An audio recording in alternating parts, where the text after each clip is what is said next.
Hey, I am Charles McFall, the media specialist here I was trying to mix up Georgia Institute of EMS and EMS Underground. I was going to say just Georgia Institute of Underground, and that was not correct. It is Georgia Institute of EMS, and I am doing the EMS Underground today. Thank you for joining me here live. This is Ask a Paramedic Anything, and I do have a topic to jump off on today. It's going to be good. I've got no updates on what's going on with Newton. I'm kind of staying out of that whole arena, so if there's information you want to know about that, then, it'll just have to be in the papers or you'll go find somebody firsthand. Other than that, I'm doing what you do on Facebook. I am popping this thing out so I can chat, so I can see the chat, so I can respond back to you, so I can also share, like, love, and all those other great things. Let's see, what am I going to say today? I am live discussing, let's see, what am I going to discuss? Oh yeah, building careers. Building careers. That I can speak on for sure. Faux show. So if you like what we're doing here at the Georgia Institute of EMS, if you like what I'm doing here right here on the videos, go ahead and hit that like button, the share button, the post button, all those things buttons. There really should be an all those things buttons, right? Because you can like, love, laugh, be shocked, cry, and be angry at something all at the same time. So, well, I want an all those things button next. But this topic today came from Barbara, and she says, can you talk about taking an EMT course, how taking an EMT course can build ladders in a healthcare and industrial career, or even be an asset working with military and other types of industry? Yes, I can. And she goes on to talk about how youth need direction. This, but everybody needs direction. To be honest, it's not just youth today; it's young people always, and it's even old people. I mean, it's middle aged people. It's everybody. We all need direction sometimes. So, yeah, I can absolutely talk about that. Let me talk about my path into EMS and how I got here, and why I'm doing what I do now. And I like my animal. Animal needs to be looking at the camera. He needs to be there. So here's what my take on that building careers. How did I get into it? I was always interested in police work. I was always interested in justice, and I watched what was that movie? U.S. Marshals was the sequel. The Fugitive was the first one, and I just got hooked on hunting people down, tracking them, finding the clues. I grew up with Scooby Doo, so all that stuff really resonated with me. Right, I wanted to hunt down the bad guys and bring them back. And I went to school for a year to get a criminal justice degree. Now, it was a 4-year degree. I did not get my criminal justice degree, but I went to school for 1 year total for to that end. And while I was there, I worked with the public safety department, which was their security and those kind of things. And inside of that department, they had some first responder training. You could get an EMT course elsewhere, I think, but basically on campus there was two certified police officers, I want to say, who are also students, but they're older students, but they're also students. We basically I got interested there. I did CPR. Um, I got connected into that world of EMS through the school and doing those kind of things. And I talked to one of the guys who was my coworker and fellow student. He was on an ambulance. They came in to help somebody. I happened to see the ambulance there on campus and saw him. So I walked over to talk to him. And I said to him, basically, hey, that's kind of cool. How'd you do that? And he said, yeah, I just took this EMT course in town, got certified, and it's a great part-time job while I'm going to school. And I was like, that's amazing. So when I went home after that year of college, all right, I'm about to take this decoration down. It's metal, and my fan's making it ding. I can hear it in my headphones, so I got to take that off. So after I came home from that year of college, I didn't know what I wanted to do. I was very disillusioned with life, all of my shiny dreams that I had of what I wanted to do with my life and my career just gotten muddied, and I realized I didn't know how much of that was me and how much of that was outside influences pushing me towards where I was going. So I decided, well, while I figure it out, right? Hey, James Pope and Nicole Spencer, good to see you guys. While I figure out what I'm going to do with my life, let me get this certification to be an EMT because it looked like a cool job. For whatever reason, medicine has always come easy to me, and it was very, very, I don't know, it's very low effort to learn it. So I did, I think at the time it was a 9 month class for EMT, and I was figuring out, yeah, I got a part time job. I'm pretty sure EMT class, yeah, EMT class. I worked at Chick-fil-A. So I worked at Chick-fil-A for a year, and which drove the class crazy, right? Because it's at night. We're all coming in after work. I'm coming in from Chick-fil-A smelling like fried chicken sandwiches, and people are coming in from their other jobs, and they are hungry and they're irritated that I smell like good food and all that jazz. But I did my 9 months. Some of that was just mess around time because there's really only at that point in time when I took EMT, which was 1996, there was only about 6 months of material for Georgia, but it was through Athens Tech. It was through their adult continuing education program, and it was Hope. Hope Scholarship had just come around. So I think they kind of tacked on a few more months to get some more money from Hope and those kind of things. I don't know. I really don't know. But I do know we spent a good month practicing our skills and hour-long classes because it was Braves games and the teachers wanted to see the Braves, and there was just not a lot of stuff to go over. So we'd refresh some of the harder stuff. We'd have study groups, and we'd do skills. So I finished that and went to find a job and bounced around for a little bit, but ultimately landed a job with National EMS, and that started my quotey fingers first career, right? Because we think of terms of career as being what you do forever, but that's just not true. And I ended up after 6, 8 months, maybe not quite a year, I don't think, of being with National. I decided I was going to go into paramedic school. Met my wife during that time and started dating her, so on and so forth. Got married. I got married in January and had to retake the paramedic test in February because I did not pass it the first time, passed it the second time, and moved on up in the world. So I worked for National for about 4.5 years straight because at 5 years you're vested, and basically they pay for your insurance for your family. So I had to quit just before that. But talking about how EMT can build a ladder in healthcare or industrial careers or just take you all over the place, here's what it's done for me. One, it's helped me really learn how to explain things to people and talk to people in different situations to react more calmly to things. Because now, I'll jump to the middle part of my story. When I went to work in an office after being on the truck for 10 years, and people, doctors, anybody, freak out over a report, over something maybe is misspelled. Oh my God, hey, y'all are, and I'm like, yeah, it's not really life or death there, doc, because they had the monitor for 24 hours before they brought it back to you, but they were 2 days late bringing it back to you. So that's already 3 days in the can that if something happened that you're looking for. I just went, okay, sure, we'll get it to you as fast as we can. And whereas other people were kind of freaking out in the office, I'm like, it's literally not life and death. I mean, it is quite literally. The information is 3 days old. If you were that worried about him, you should have sent him to the ER to get an EKG or echocardiogram or something, right away. So shut up. It's how I did that one. But that's the middle of the story. So EMT paramedic, I worked 4.5 years, but I went to a couple of different services. I did from 1996 to my son was born in 2005. I was still in EMS. My daughter was born in 2006. So yeah, about 10 years on the truck before I left that field. And during that time, podcasting came around, which led me to hear what I'm doing here on the microphone now. And I learned all of that through being an EMT paramedic, because here's the other thing. Here's one aspect of how becoming an EMT can build ladders into other places.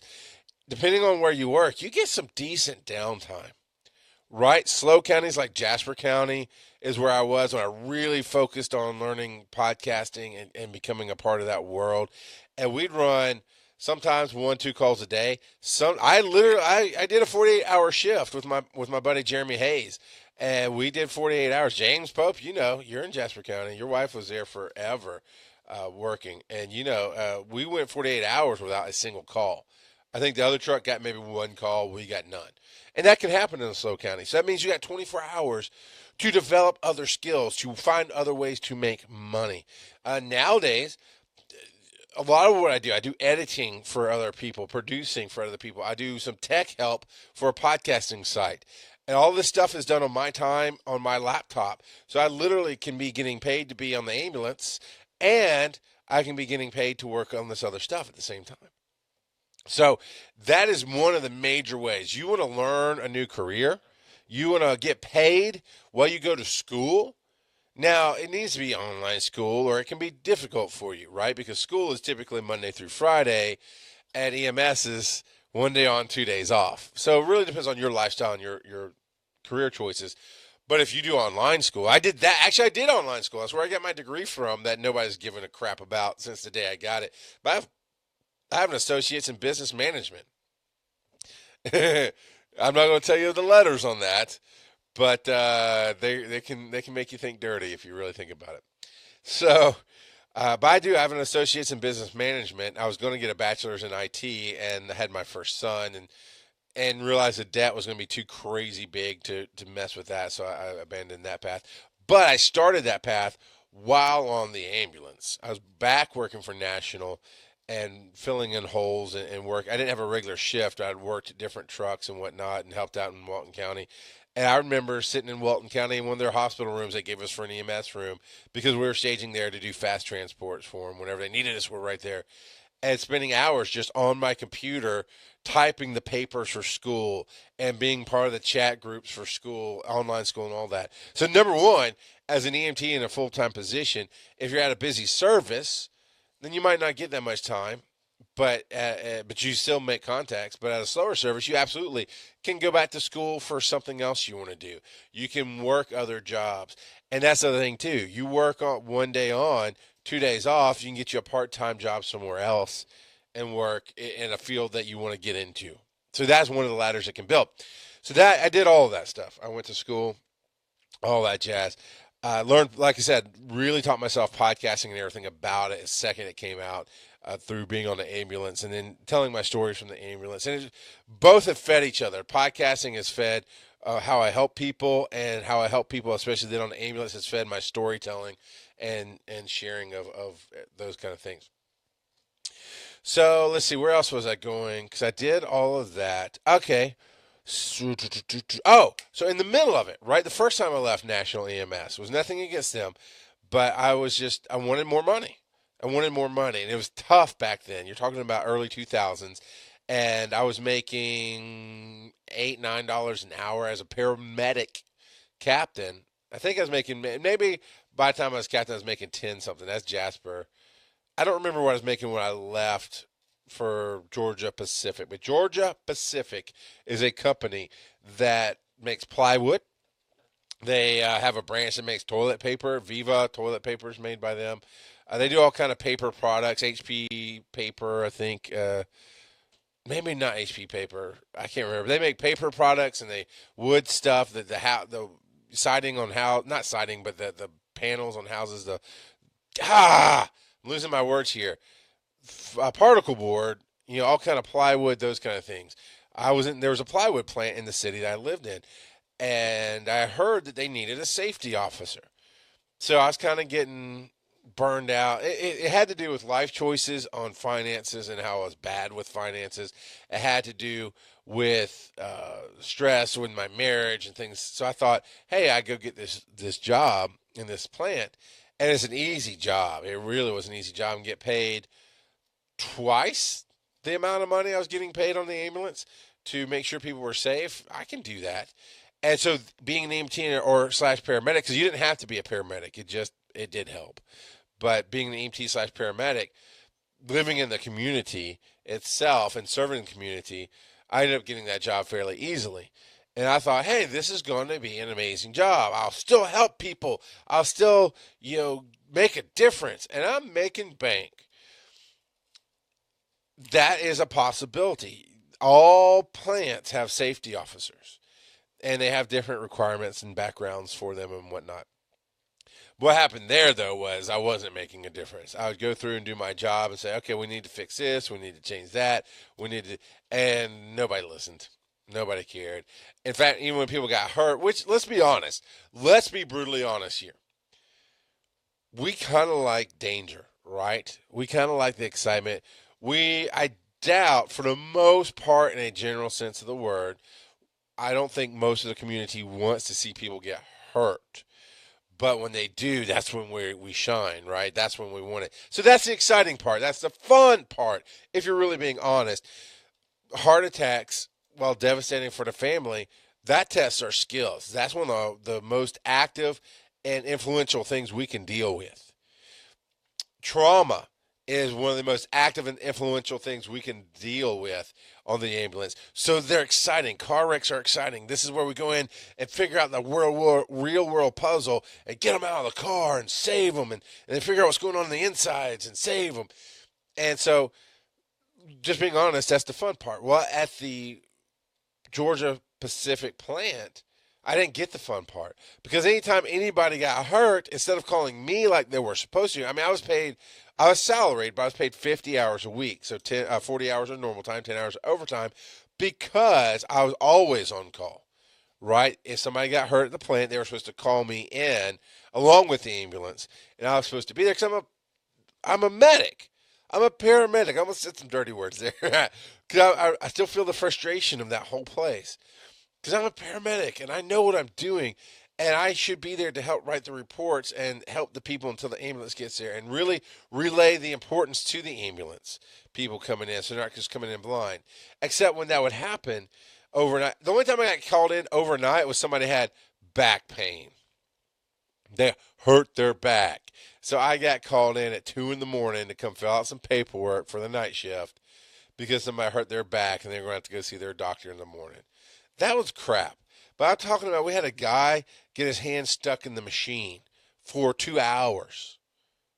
Didn't find out about it till the next day when I came in. We had other injuries happen that I never found out about. And they would always call the HR director to come in for some reason. And then he would just tell me about it the next day. I'm like, why am I here? But that's beside the point. The point is, you can make a difference if you go to the right place. So the skills I had learned on the truck, the plugging it into the community, the making contacts in the community with people there, got me the job in that industrial field, being a safety officer. So there are definitely options there. I have never worked in a doctor's office, although I did talk to a few different doctors about doing it. I just never pulled the trigger. But doctors would absolutely love a good medic coming in. The EMTs, it's hard to equate to an office job, but I think EMTs would equate to an LPN for sure in an office, with the legal amount of duties they can have and be covered under. Now, here's the catch. Here's the kicker from what I understand in Georgia. If a doctor signs off that they taught you something, you can do it. It's called scope of practice, right? So even though in Georgia, paramedics are not taught to do chest tubes per se, if I go through a class and a doctor signs off that they take responsibility, they taught me chest tubes, and as long as I work under their purview, see, I can't just go somewhere else and do a chest tube, but this is what I found out when I worked at Newton ER. Is as long as I worked under the direction of the doctor that was associated there with the hospital, the medical director or whatever, there, as long as they signed off that I learned it, I could do it. And that's a key to, if you want to get into doctor's offices, cardiologist offices, those kind of things. I know cardiologists are doctors, but there's different fields, right? You just have to look it up for yourself, make sure you have easy to read documentation, go in for the interview if you can get it, talk your way in. Because quite honestly, paramedics are cheaper than nurses. And in the state of Georgia, just by having paramedic behind our name, we can do a lot more. We have ACLS, we can tube, we can do all kind of dangerous, invasive procedures as needed in a doctor's office situation, especially a cardiologist situation, whereas nurses technically cannot, right? They have to have doctor's orders, this and that and the other. So we're more flexible. So I think that is a major area that if we educate the doctor's offices, and that's on you. I mean, if you want that job, you have to go in and educate them, going, hey, I'm cheaper than a nurse. I can do more than a nurse. And I'm just awesome. So just you got to educate them that way. So I did the plant work for a while, and honestly, I just ended up with my feet up on the desk most of the time. And I was too young for that. I was too eager. Even now, had I had the opportunities that I had then, right? Podcasting had not come around yet. The internet was not so widespread that it was everywhere. Smartphones were not a thing. I think I had Nextel phones back then. As that's as close to what I can remember. So now, if I had that job, it'd very much be go getting, doing my paramedics. I'm sorry, doing my podcasting stuff, doing my videos, doing my social media, playing video games on my phone. You definitely would have plugged in, but there it was so just boring and then not making a difference really just ate at my soul. It really did bring me down. That's something you have to be careful with because I believe most everybody starts off in the public safety field to want to make a difference. Yes, there are some hero complexes. Yes, there are some God complexes. Yes, there are just some egos involved. But I think at the heart of it, I would say most of my experience with students, most of my experience with people I've worked with, are people who just want to make a difference in the world. And this field called to them to do that. What you know about that Nokia? I had a Nokia for a while, and those things still work. By the way, I don't know why Nokia gets so much crap. Although those phones were just crappy. I mean, compared to today, they're crappy phones. But Nokia made some solid phones, man. They worked for a good long while. So um, I went back to active EMS and worked in different places. Ended up at Newton General for a while, Newton Medical Center. Did I think a year on the ambulance and just was getting burned out. Just was just not happy with life, and it wasn't them. It was just me. I was going through some transitions. So I ended up in the ER, and that is another great field that you can go into. Is the ER is such a great controlled environment. You have the doctor at your back, you have the nurses at your side. I loved working the ER because again, I could do more than the nurses could. If somebody, not that this ever actually happened to us, but if somebody coded right there, your patient came in and I'm having chest pain, fell on the floor, I don't need anybody's permission or anything. I can save their life. Whereas a nurse technically has to have the doctor do it. I mean, they're not allowed to do it. It's just an interesting thing. And that took a lot of stress off me working overnights in the ER. I was a triage nurse, if you will. I mean, nurse was a loose term there. I was a triage medic. A lot of nurses actually would let me take patients later in the night and just do that and help. You know, I learned more about nursing documentation. I learned more about the drugs in the ER system. I learned a lot of great stuff there. And I could have gone places. You know, in the hospital setting, I had places I could work up to. And I got paid a decent amount of money again as well there.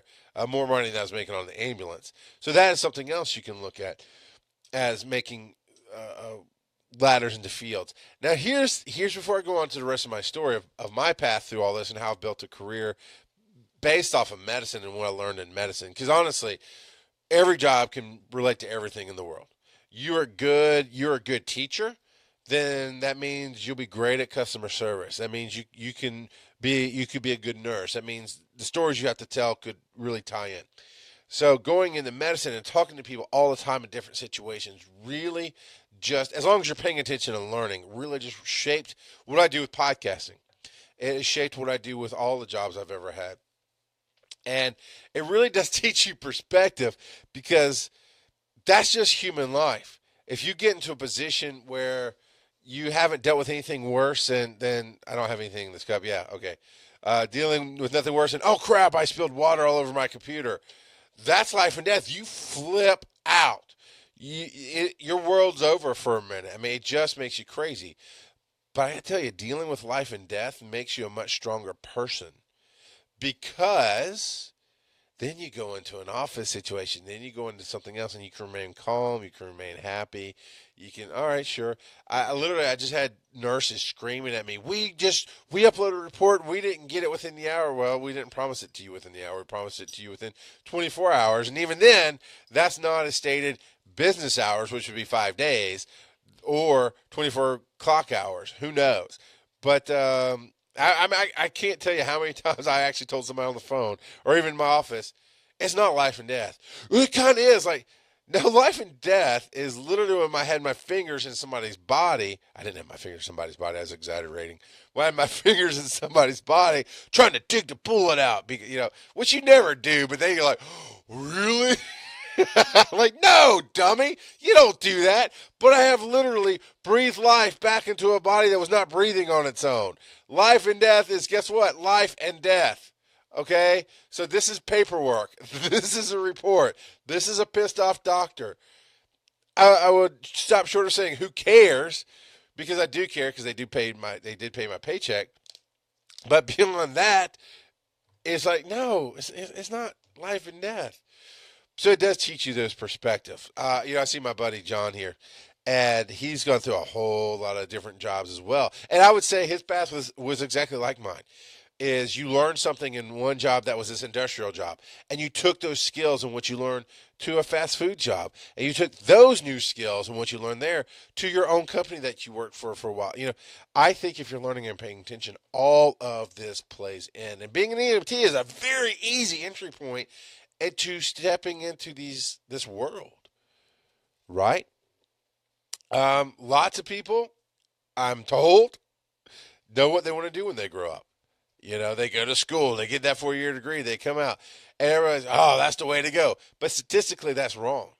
I honestly don't remember the statistics, so I'm going to make them up. So I remember roughly what they were. So if you try to quote me and you look it up, well, one, they probably changed since I last heard it, which was early 2000s. And two, I'm telling you now, I don't remember the exact quote. But I believe it's Georgia Tech did a study, I think like a 2 or 3 year study, and showed that the majority, like 80% of people, do not work in the field they got a degree in. So, like even mine, business management. Now I run my own company now, and I have people working with me. But the skills I learned in that, it wasn't even a full year of online school to finish out my degree. It was like 10 months, and it was just BS filler. And it was, I don't recall learning anything of use, because I could already write papers. I could always BS my way through a paper. I mean, there's that story from college. Infamously, there's this composition class in college, that seniors were taking for the fourth time because they would keep failing it. And it was like a very, very low percentage pass rate. Well, there's two things to pass, easy to pass. And I was there as a freshman. Just pay attention to what he says he wants.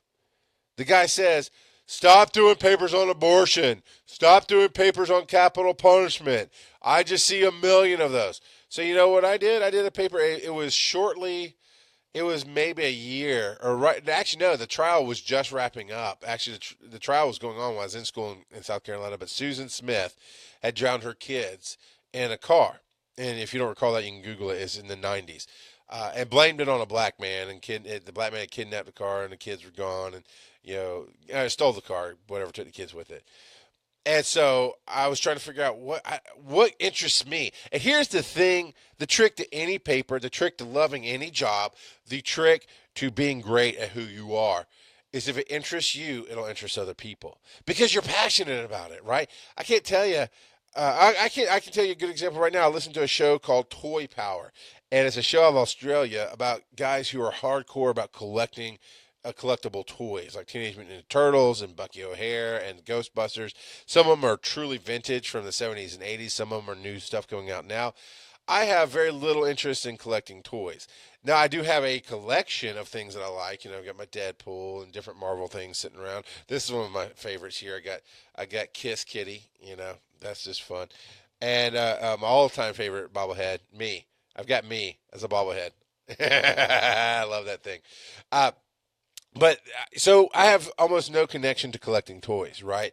However, I listen to their show because they're just so passionate and they explain it so well. And I can connect to the fandom of it. I can connect to the love of it. And so if you love something, it will come through. So that's what you need to find in a job. What do you love? Great customer service comes from people who love the company they work for and they love helping people. That's where great customer service comes from. Great teaching comes from a passion for the subject. I had some really great teachers in paramedic school. I had some really crappy teachers and well, I'll mix them EMT and paramedics. I only had one teacher for paramedic, and I had 5 for EMT. They rotated through. I had one head instructor and whatever. But I had some crappy teachers in my life because the ones that just were burned out were crappy. But the ones who loved what they did are great. So that's the key to success. And if you get into, you know what?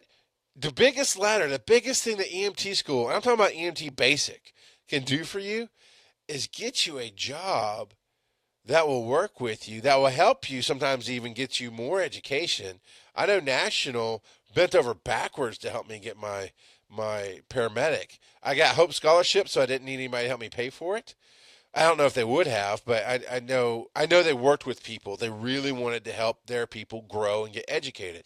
I know now if you work for National EMS, they have their own school, and basically you pay for the school. It was a 18-month program if I remember right the first time they did it, and for 18 months you make payments, and then you graduate school, and as long as you work for them, they put that money back in your paycheck for the entire time. So if you work for another 18 months for them, your paramedic school is free. You can leave at any time, go get another job somewhere else. But as long as you work for them, they put that money back in your paycheck that you paid for school, and ultimately you get a free paramedic license. That is amazing. So moving back to my story. I was working. I had come back to EMS. I was doing different things. I was in Jasper County working on my paramedic. I mean, working on my podcasting stuff and really building my empire and learning about life, and still trying to make a difference there. Right, still trying to impact the community, and it just wasn't working because I had to go somewhere else, and ultimately got an office job because I had a like I said, I had an associate's in business management. I was like, I don't care. I just need a job that'll pay me a good money. Because even at the end of my career, the highest I ever got paid was $10.25 an hour. That's like $32,000 a year, roughly. I could not break the $35,000 a year mark. It was tough. But here's the thing that I can own about all of that is the finances were on me.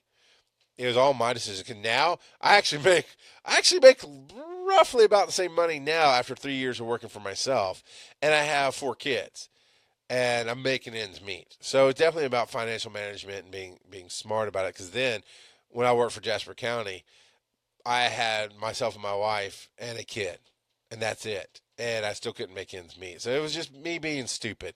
A lot of that was. Although it's still a crime. It is still a crime to pay somebody who's supposed to get up at 3 in the morning and save your mama's life or save your life $10 an hour and only $30,000 a year. It's bad. It's stupid bad. So yeah, you're not going to get into this field to get rich, but you can use it to learn skills. You can use it to absolutely be fulfilled in your life that you're giving back to your community, and you can use it to go other places. And the other place I ended up going was an office because I was looking for another job, any job at that point. I mean, I put in for site management for contractors, and I put in for management for fast food places and those kind of things. And I ended up getting a few interviews, but the one I got was this medical office that read heart rhythms, and they were advertising for nurses, RNs, and paramedics. And they stressed you had to have an RN or paramedic license. So I put in for it and got the interview and found out a couple of my friends actually worked there, and I didn't realize that. And that was cool. That was definitely cool to find out. And the interview was interesting because it was such a smaller company, and because they had 2 medics working in the office there, they would go and ask them, "Hey, do you know this person? Have you met them before? Have you worked with them?" Because all medics, after 5 years minimum, or maximum 5 years, pretty much work around. Right? We at least interact with other companies. We do backup calls. A lot of times you get a second job. You meet a whole lot of people in the field. So typically, if you've never heard of, known of somebody, that kind of puts up a red flag.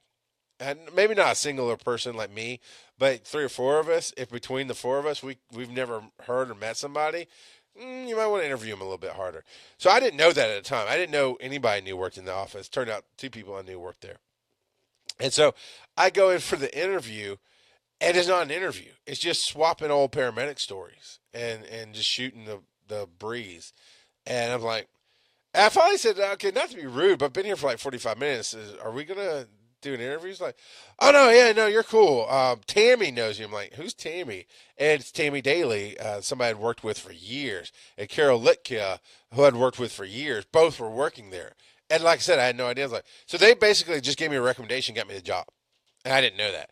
So I just had to technically pass the heart rhythms test, which I did, hands down. And then I started like 2 days later. And that led to a whole bunch of other things. I really got tied into the IT department and got my A plus certification, right? Because I was able to take classes while I was sitting at my desk doing my job. Because when you have to read a heart monitor fast in a cardiac arrest situation, I mean, we're with the patient 30 minutes most with a cardiac arrest, and I'm constantly reading that monitor and doing things, and I'm multitasking. Well, you go into an office where the only thing you have to do is look at a monitor. It's not even a real monitor. It's a recorded monitor that the program puts up windows of, and I just have to scan through and find things. I was burning through reports like nobody's business because now instead of multitasking, all I'm doing is this. And it did get boring, but that's not the point. So absolutely, you can build. I mean, man, EMT is really a great way to jump into any field because of the skills that you learn. Assisting with the military usually goes the other way, from my understanding. Usually, somebody goes in the military. What's sad, what really is sad, and honestly, I don't know why the military and the states cannot get together and say, let's make this one across the board thing. You go in to be a medic in the military, the skills you learn are so far different than what you would do stateside for anything that you have to, it doesn't count. No state will recognize military experience as a medic. They just won't. Now, that there could be exceptions to that, but I've worked with a number of military people in my career, and all of them had to go to EMT school. They were medics in the military, but they had to go to EMT school on the basic level before they could get any kind of numbers. And then they had to go to paramedic school. And it's very disheartening, right? There's plenty of jobs in the military that do prepare you to walk out of the military and have a well-paid career or a good, solid career. Multiple choices of career. And it's just, I don't get it. I don't get it. The military knows it happens that way. The states know it happens that way. Nobody cares. The person who gets screwed is you, the person who does it. It's ridiculous. It is so ridiculous. I worked. One of my best EMT partners was in Gulf Storm. Was in one of the Gulf Wars, and she was a flight medic. So her and her team, she was a freaking medic in the Army, I think it was. And they went out on a helicopter to the desert to this tank squadron, and she ultimately had to like defend herself with weaponry, and I won't go into all those stories. But life-threatening situations, and she's sitting there basically doing field surgery because that's what had to be done. And she was trained for it. And she was my EMT partner because the state of Georgia said, yeah, we don't care. And so she got out of the military and had nowhere to go because there's no medicine that will take that. And it needs to change. It needs to be different. Now, you want to go the other way, right? You're young, or even, well, I'm about to be 40. I'm overweight. They would really, really have to be desperate for people to accept me into the reserves or anything like that. But I could absolutely, I remember, I think it was under Bush Jr. right after 9/11, where they're really taking a lot of people into the military. And my file, because I had applied when I was 18 years old, and of course I'm on file with the state as a medic and all that. And my file got pulled, and postcards went out saying, "Hey, you qualify." I mean, they were taking people, they were re-enlisting people who had retired to come back in, and maybe they wouldn't put them on the front lines, but they needed bodies, is what they needed. They needed skilled bodies, people they didn't have to put through school for months at a time. They needed bodies now, in the job right now. And I got a postcard saying, hey, if you'd like, we'll put you in the military as a medic, and you can do this and this and this, and you'll be on a base. It would be stateside because of my age and my weight where I was in life. But you'd be, but by all means, come on. And my wife's like, hell no. Hell no. You get into that. And plus, I'm not a very disciplined person. I'm the rock out of podcasting, man. I shirk, I shirk imposed rules, and if stuff doesn't make sense, it just makes me crazy. And I understand in the military, it's you do what they say because you don't have to have the big picture. You follow rules. I've just never been a big rule follower. So I passed for a few reasons. Um, but yeah.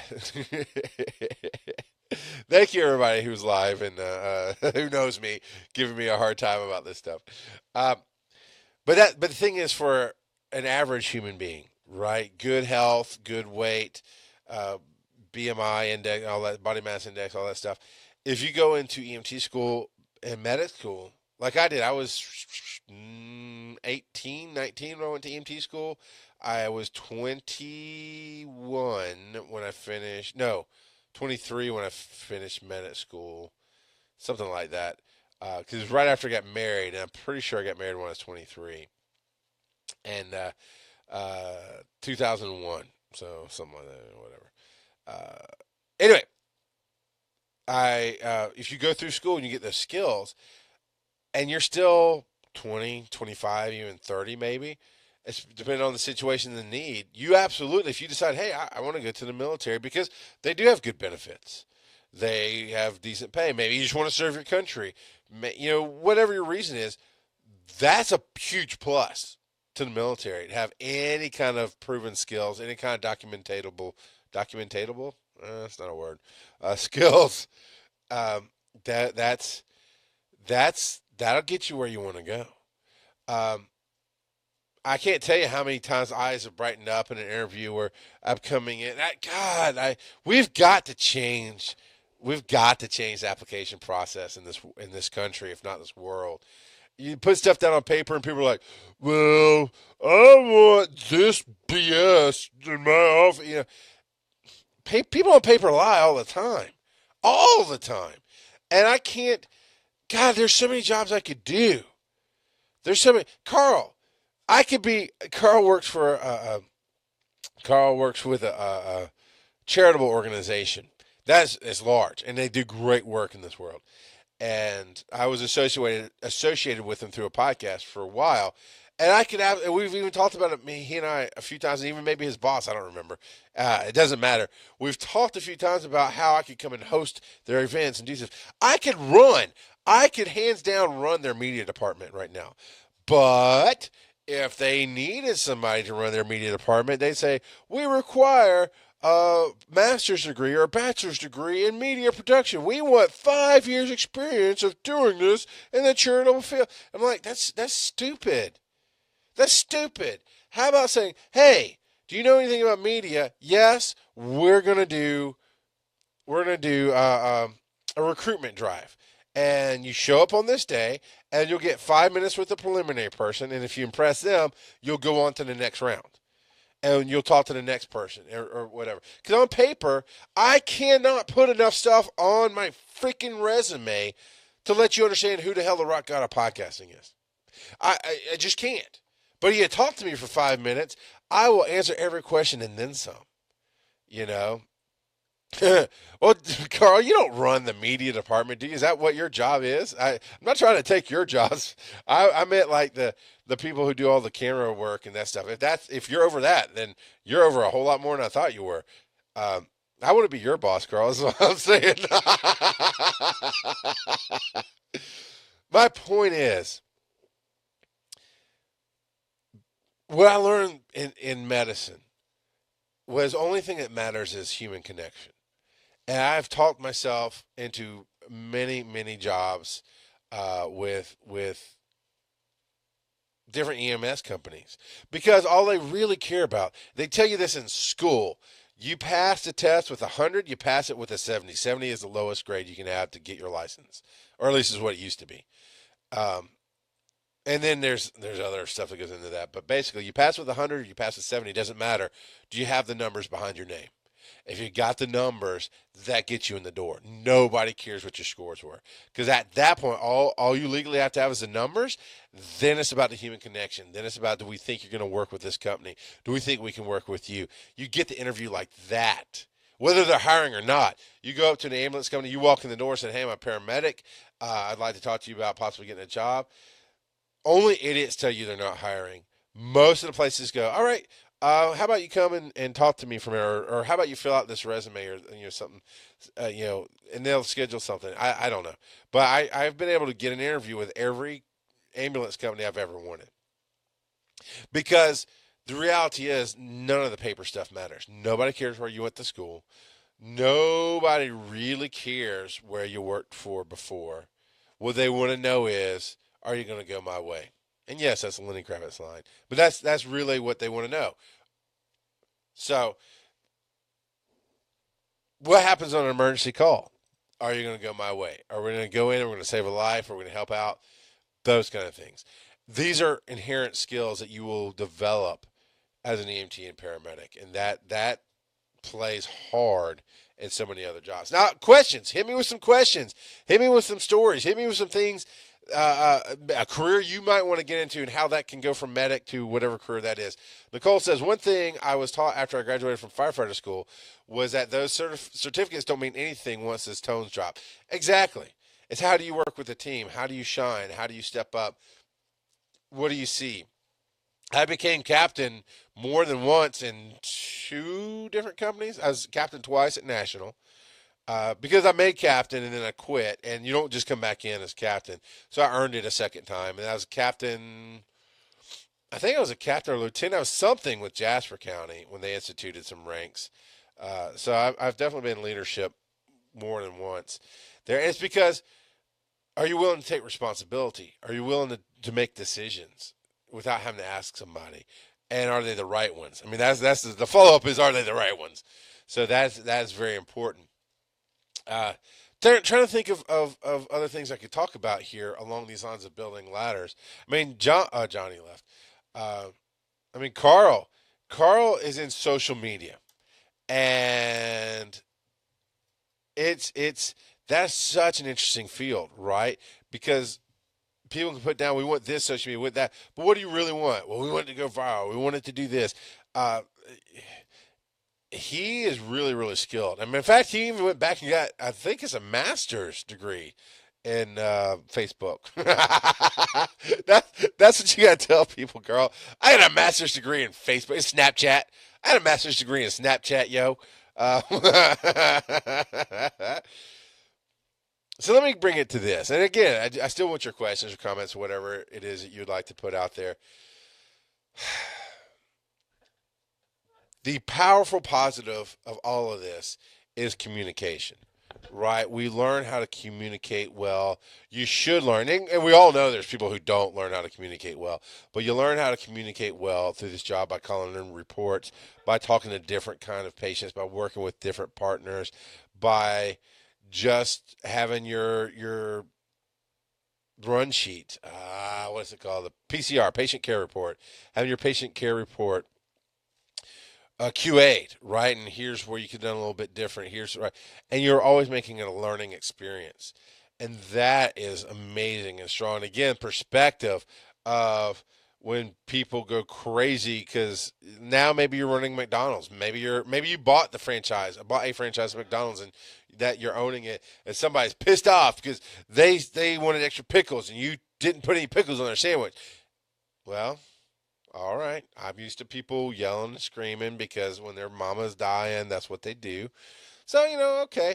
And I'm also knowing that pickles on your sandwich are not life and death. And I'm sorry. Absolutely, I'll take care of it.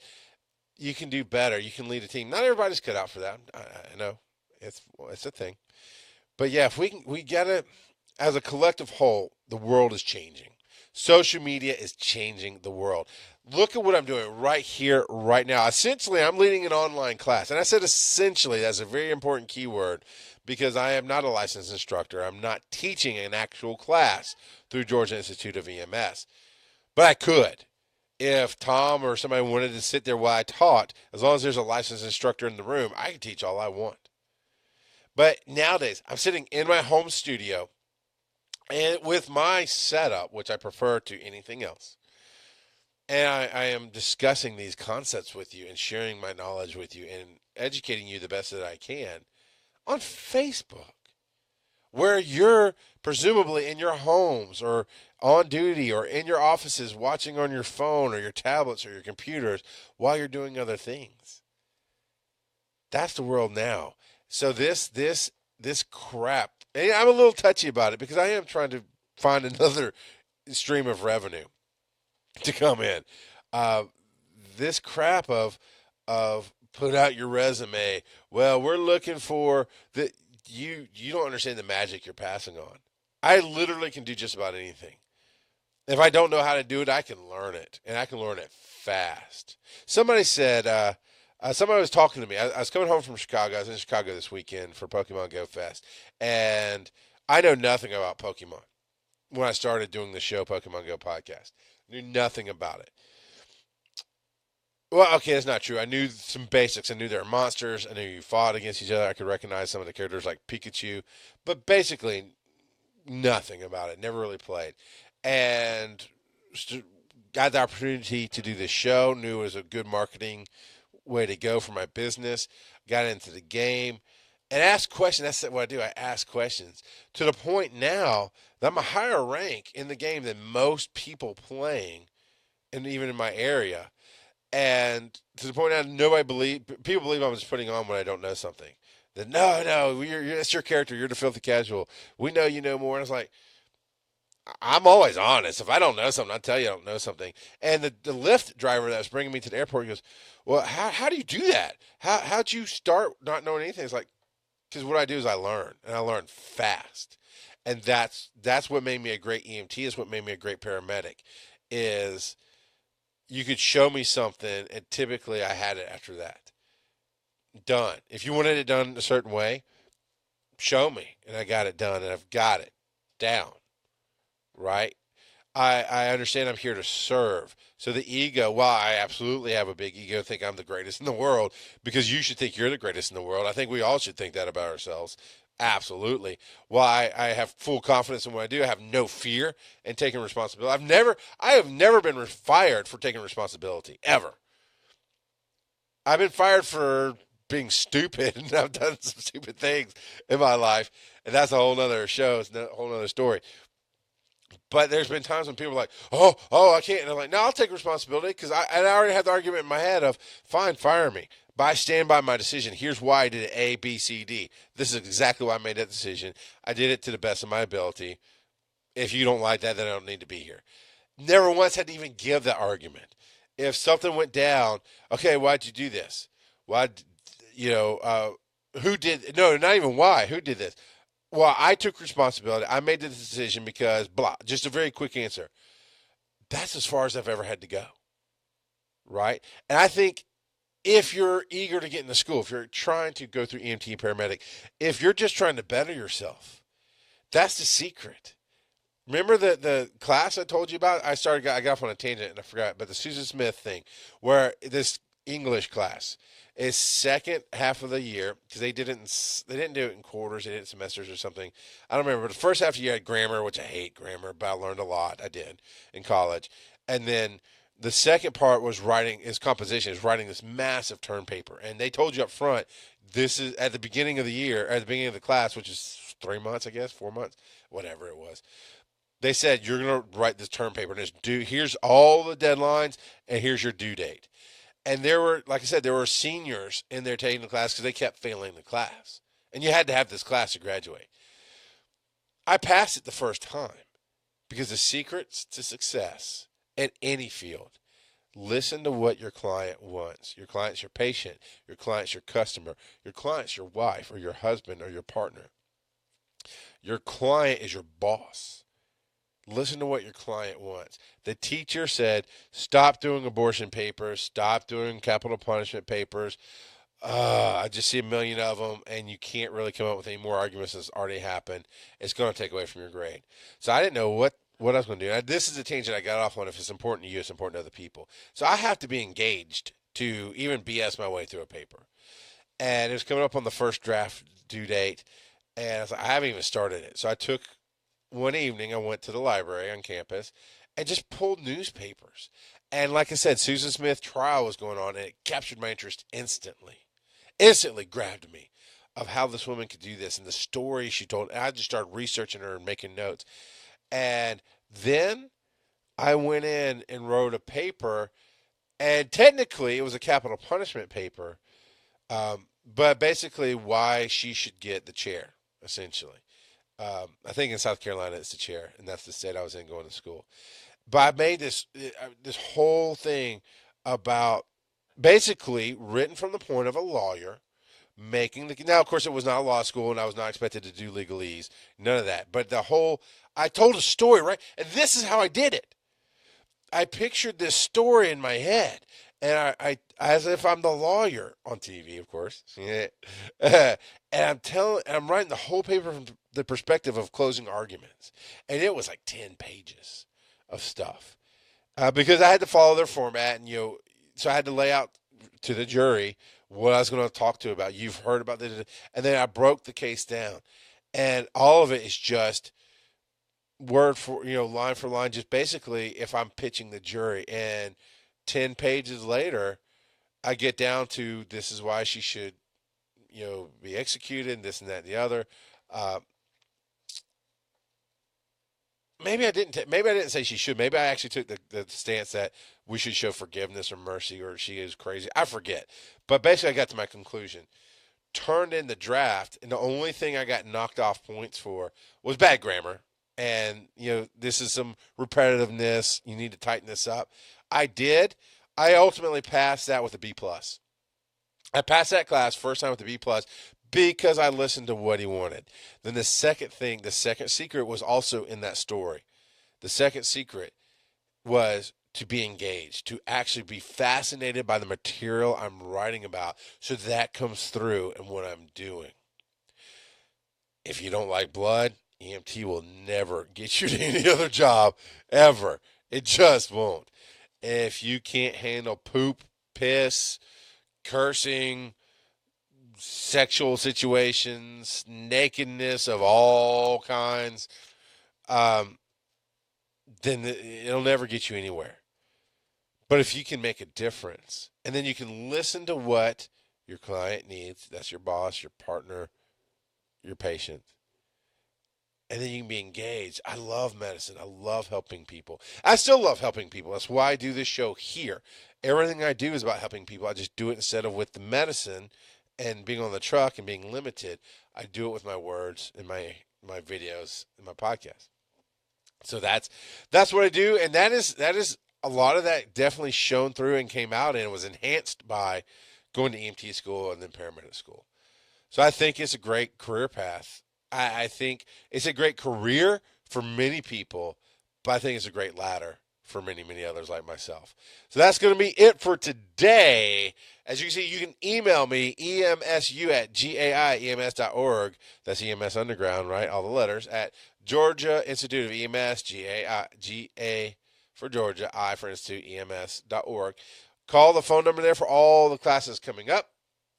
If you'd like a first responder class, EMT Basic, EMT Advanced, all that stuff's coming up. I think this fall we're probably going to do CPR for sure. We're going to do. I am actually going to be. I love talking about my live events. I'm going to be at the school Saturday, August 12th, all day long, helping out with the National Registry.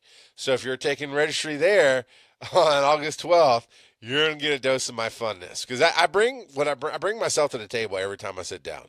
So it's going to be fun. It's going to be a blast. Definitely need plenty of coffee, but it's going to be cool. I'm going to be doing that. I know we've got other classes coming up like PALS and PHCLS. It's not called PHCLS anymore. I forget what it's called. Basically, trauma stuff. So if you'd like to check out more of me, charlesmcfall.com.